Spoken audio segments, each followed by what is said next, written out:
Hi guys, welcome to my mini vlog. ఈరోజు evening నుంచి ఏదో స్వీట్గా తినాలని వెంటనే వెళ్ళి ఫ్రిడ్జ్ ఓపెన్ చేస్తే అందులో నాకు క్యారెట్లు కనిపించాయి.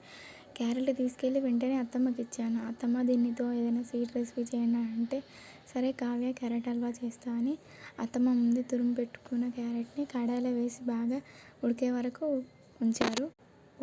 ఉంచి అందులోనే తగినంత బెల్లం వేశారు. మీరు బెల్లంకి బదులు షుగర్ అని యాడ్ చేసుకోవచ్చు. ఇంకా 2 టీ స్పూన్ నెయ్యి వేశారు. బాగా మిక్స్ చేశారు బెల్లం కరిగే వరకు. కొద్దిసేపు మూత పెట్టారు.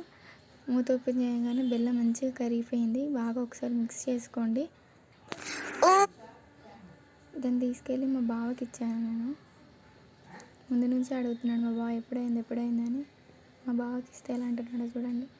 టేస్ట్ అయితే చాలా బాగుంది అన్నాడు. మా అత్తమ్మ కూడా టేస్ట్ చేసింది, చాలా బాగుందంట. నాకు కూడా ఇచ్చారు. చాలా బాగుంది టేస్ట్ అయితే. మీరు కూడా ట్రై చేసి కామెంట్ చేయండి, సబ్స్క్రైబ్ చేసుకోండి, లైక్ చేయండి.